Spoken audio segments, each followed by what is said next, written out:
Hi folks, I recently got a comment from a guy called Love on one of my videos about French, and was basically a comment on the video about French slang, French, a couple of useful French slang words, and basically Love asked a lot of questions. So many questions indeed that it was definitely material for a new video, as Love suggested himself. By the way, is Love your real name? Because if you're really called Love, that's amazing. Like, I wish I were called Love. I can perfectly imagine myself in a bar, approaching a lady and saying, my name's Love, Love, but you can call me Love. That would be cool.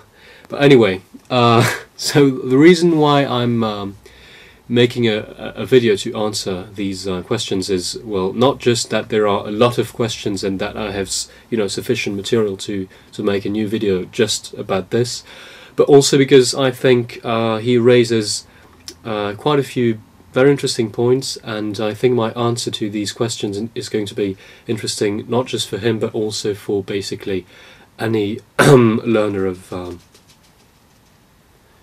so basically for any learner of French, right? So if you're a French learner, make sure to watch the whole thing. It might be a long video, but really I think it's going to help you. Right, so now let's get straight into the matter. So the first question is Gueule. Il y en a trois des expressions qui emploient ce mot-là. Est-ce que ça veut dire bouche et hangover aussi? So Gueule, there are so many expressions using that word. Does it mean mouth but also hangover? So first part of the question, does it mean mouth? Yes and no. So it means mouth, but when referring to an animal.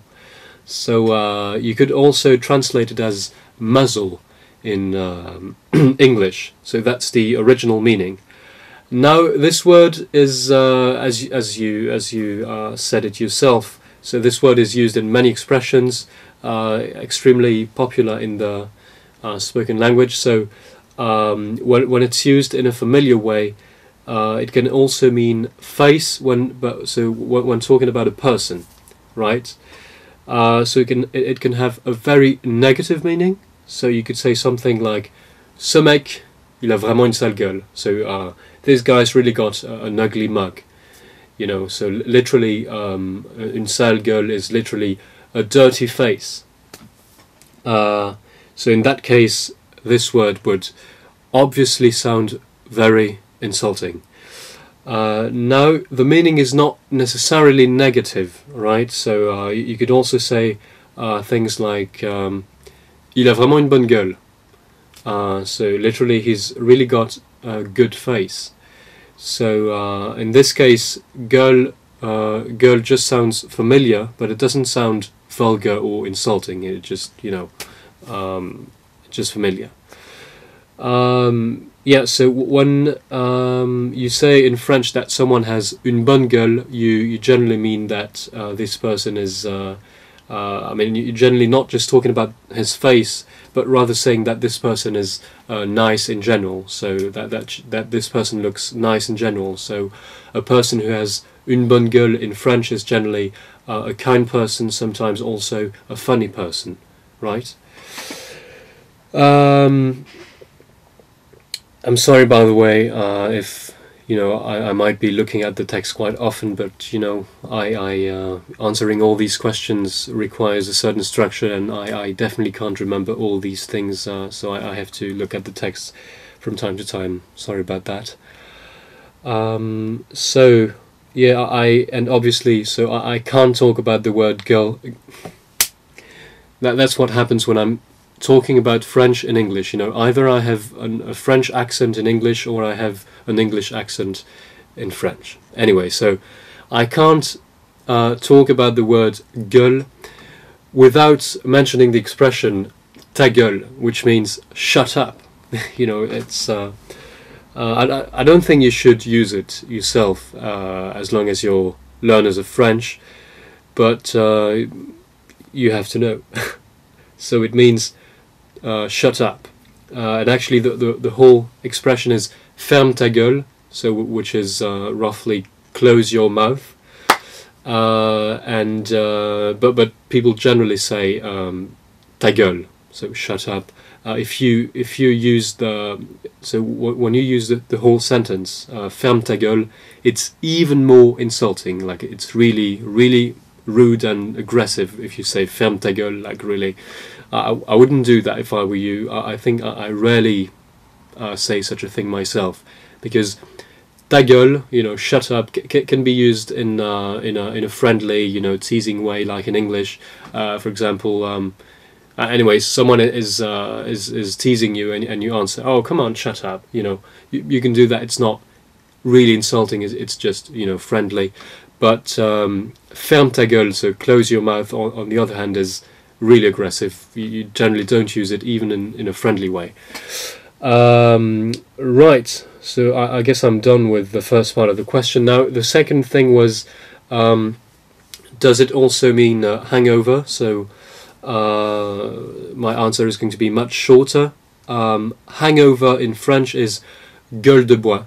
So indeed, the expression involves the word gueule. So gueule de bois, which means literally wooden mouth or wooden face, wooden head, is so hangover in French. So let me give you an example using this expression. Je suis rentré super tard de la soirée hier, je me suis tapé une putain de gueule de bois ce matin. Right, so I came back super late from the party yesterday, and I got a fucking hangover this morning. Okay, so just a quick note. Putain might sound slightly less vulgar than fucking. So I used fucking because it's just one word that everyone knows, and so that you get the idea. But it might be something like putain de might be better translated as a damn something. So une putain de gueule de bois, a damn hangover, or a damn freaking hangover, which probably sounds slightly less vulgar than fucking, even though of course it's very informal. Anyway, so hangover, gueule de bois. Right? Now, second question. So you were asking genre, est-ce que c'est l'équivalent de kind of, parce que des fois je l'entends à la fin d'une phrase, surtout quand quelqu'un est énervé. So I'm not 100% sure to understand what use of the word genre you're referring to, but I definitely have to talk about that word because you will hear it very often in the spoken language. So I'm going to talk about it anyway, and I hope I answer your question. So, even though genre normally, so originally translates as type, sort, kind, as in un genre de, which means some kind of, I'd say the super frequent use of that word nowadays is rather an equivalent of the English like, in terms of use.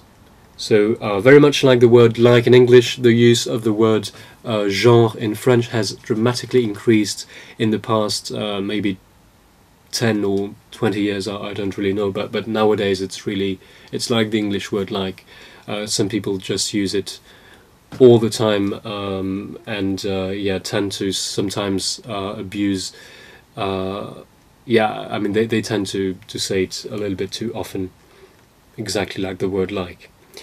So of course I'm not talking about the word like or the word genre in general, but about one specific use of these words, namely the adverbial use of these words, or in other words, the teenager sort of use of the word like or genre, whose equivalent. So the word like, whose equivalent in French is genre. So for example, if you want to say I don't really remember. I was like 5 or 6. In French, you could say, je me rappelle pas très bien, j'avais genre 5 ou 6 ans, right? So it's really like the word like. So in that case, genre means approximately. Now, if you say, I told Mark about it and he was like so pissed off, you could translate it in French as, j'en ai parlé à Marc, il était genre trop vénère. J'en ai parlé à Marc, il était genre trop vénère. So in this case, the adverbial like doesn't mean approximately, but it still coincides with the word, with one use of the word genre. So actually, I don't think there's a case of adverbial like that doesn't correspond to one use of the word genre. So I think both really, you know, coincide. And well, if there's such a case, there mustn't be many. So when you can use the adverbial like in English, you can generally use the word genre in French as an equivalent. Like even when in English people keep repeating the word like over and over again, inserting it in the most unexpected and incongruous positions within the sentence, you probably know what I'm talking about. When they're like, you know, like speaking, like saying things like, you know, I met this girl and like she was like, that's what I'm talking about. You can also do that in French. Let me try to do it. Tu vois, hier j'étais dans le parc, genre tranquille assis sur un banc, et là il y a genre un mec qui se ramène et il me demande, t'aurais pas une cigarette par hasard? Et là genre je lui dis non, bah désolé, je fume pas, tu vois, genre. Et là genre il me dit t'es sûr? Puis là je le regarde genre, mec, je viens de te dire je fume pas donc j'ai pas de cigarette. Puis là genre il me dit ouais mec, je suis sûr que t'as une cigarette et tout. Et puis moi genre je me dis ouais, mais c'est qui ce malade, tu vois, je viens de lui dire j'ai pas de cigarette, tu vois. Puis là genre il me dit so you got the idea. It's really like the word like. However, there are cases in which the adverbial genre in French doesn't correspond to any use of the word like. There's a very common, a quite common expression in spoken French, mostly used by teenagers, which is faire genre, and that means to pretend, to simulate, to fake,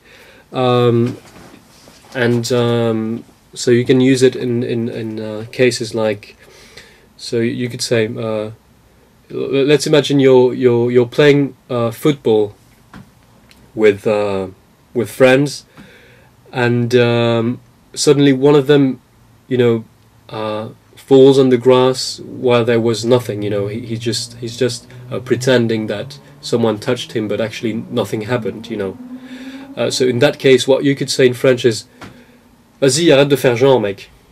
Tu vois?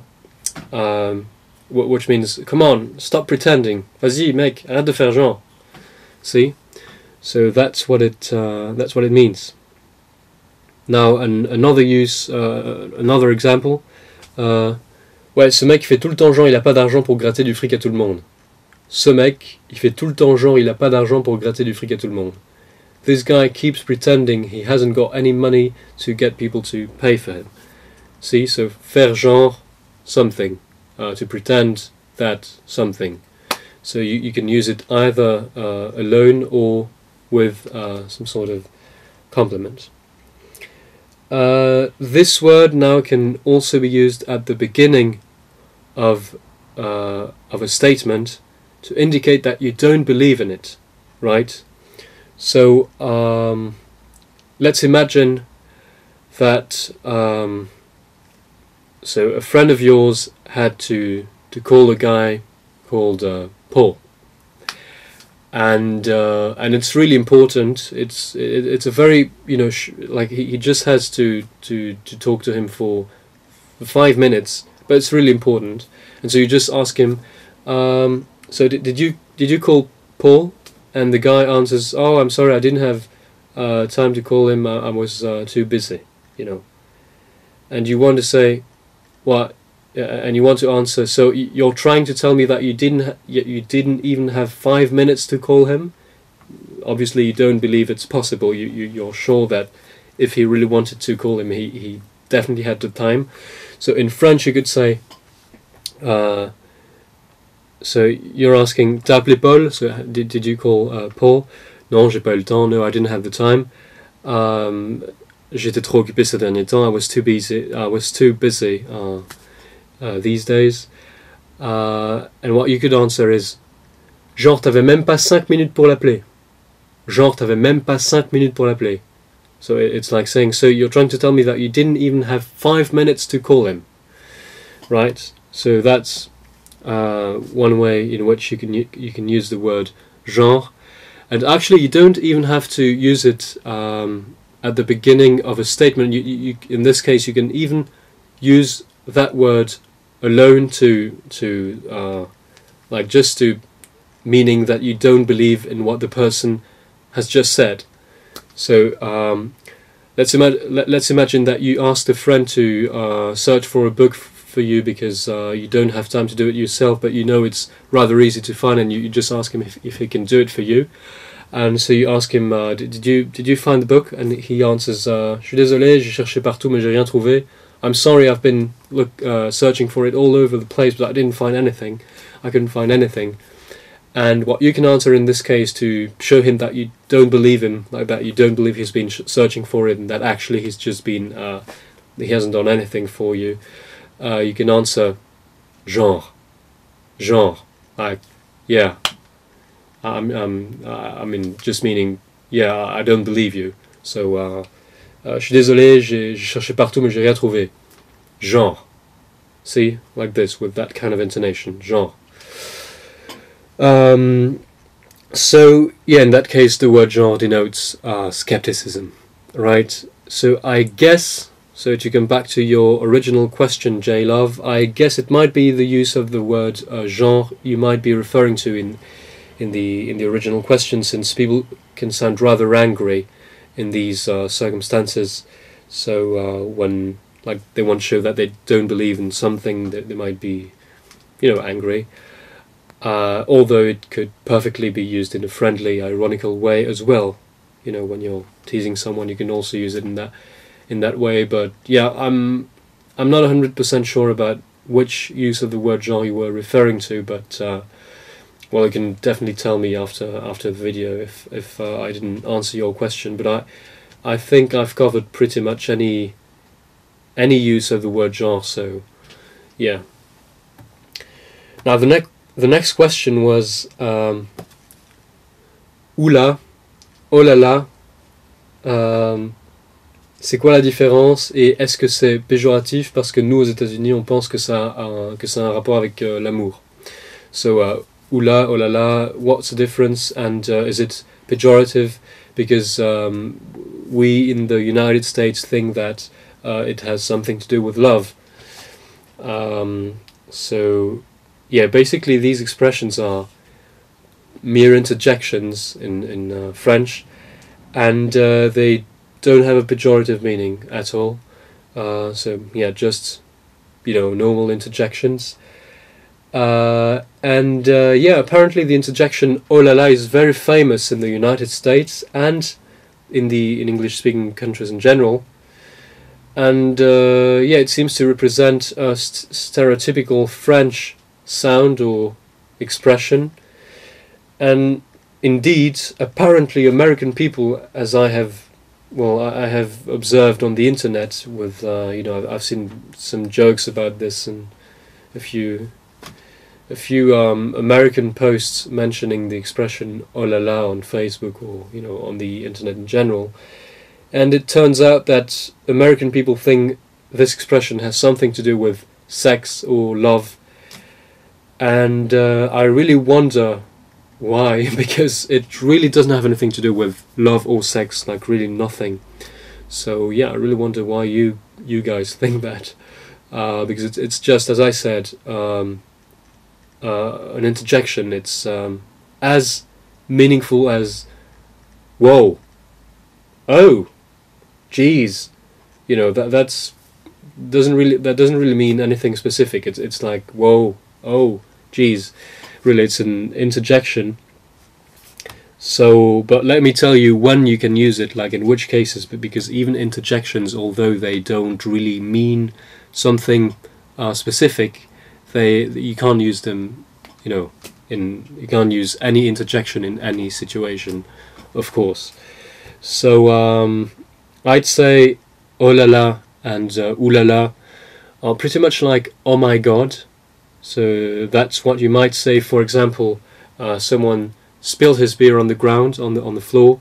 You could say oh la la, t'en as foutu partout, which means oh my god, it's all over the place, you know. Oh la la, oh my god. So yeah, that's pretty much like oh my god.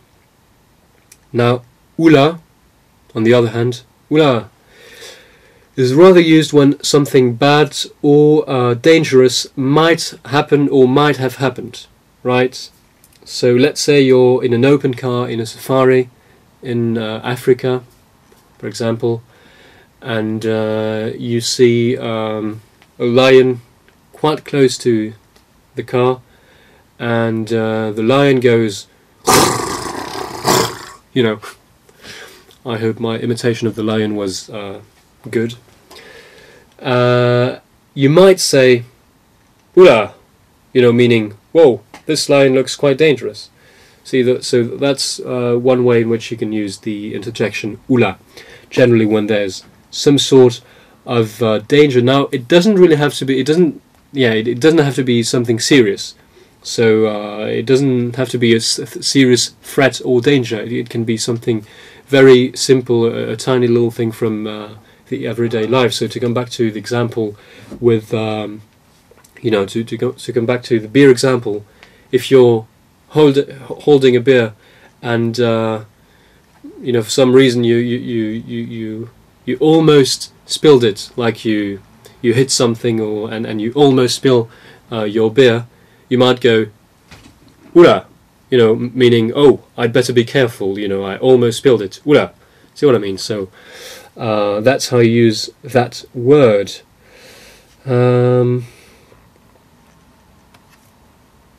Yeah. So to summarize, I'd say that ooh la la and oh la la are normally used when fronting an accomplished situation and convey some sort of helplessness, like you can't do anything about that situation apart from saying oh my god and oh shit, you know. So that's when it's done, you know, you say oh my god, oh la la, ooh la la, you know, that's when you use these expressions. While Houlà isn't necessarily used when something bad did happen, but can perfectly express the fear that this thing might happen, you know, like when you're holding a beer, you hit something and you almost spill it. Oh, Houlà, I almost spilled it. See what I mean? So yeah, and again I'm using the words fear, helplessness and stuff, but it's just to help you grasp the meaning of these words, because as I said, you don't have, like, the situation doesn't have to be tragic in order for you to use these expressions. On the contrary, like, it's just something you say you know, in your everyday life. Now there's another way of using these expressions. It's when you want to convey admiration. So one situation in which I can think of these expressions being used is, let's imagine you have, so there's a group of girls. There's they're well, trying clothes together, you know, and one of them is trying a dress, and as soon as she comes out of the fitting room, she looks so nice. I mean, it fits her so well that she looks like a princess, and all her friends go Houlà, you know, and or oh la la, or ooh la la, you know, with that kind of intonation. Ooh la la, like, you look so beautiful. Ooh la la, quelle princesse, you know. So in that case, these words I use in so that they convey some sort of admiration. It's positive. Now, another way in which these expressions can be used is they can also be used in a teasing way. So let's imagine I'm very interested in a girl called Helena, and I'm with my friends, and I've just got a message from Helena, and I say, "Hey guys, I've just got a message from Helena." They might go, "Houlà, oh la la, ooh la la," you know, teasing me. I think, yeah, you can do kind of the same thing in English, probably with other interjections, but you get the idea. So they're just teasing me because they know I like Helena and I'm really interested, you know. Right, yeah, and so to come back to the original thing, so because you were asking if it had a pejorative meaning, and you were saying that American people think it has something to do with love or maybe sex or something. So I thought about this a lot, because indeed I know that, you know, you guys think that it has something to do with love, and I was like, why is it that they think that? You know, why is it? Where does it come from? And actually there's one context in which I can think of these expressions being kind of related to sex or love or anything. So let's imagine a porn movie, so from the 80s, you know, a very old-fashioned one, and a girl stands naked in front of a guy, you know, and the guy unzips his trousers, and the girl sees that he's very obviously aroused, and she goes, "Oh la la," you know, "Oh la la," like this, in a very sensual way. So in that case, yeah, so let's say that these expressions can be used in a sensual way in certain cases, I guess.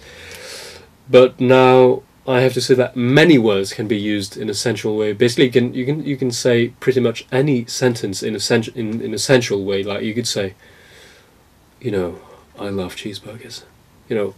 So I don't think, well, I definitely think that the expression, so all these interjections, "Houlà, oh la la," and "oh la la," don't have anything to do with sex or love per se, but maybe for some reason Americans were exposed to context in which these words were used in erotic situations or something. So I really don't know. So don't take any of the things I'm saying right now for granted, because I don't know where it might come from. But you know, maybe it's the explanation. So yeah, it might be used in an erotic context, like if the porn movie wasn't a French porn movie but an American porn movie, the girl instead of saying "oh la la" in this case might say "oh my god," you know. So, and again, "oh my god" doesn't have anything to do with sex, right? So I hope I answered your question. I don't think it has anything to do with sex or love. Right. Next question.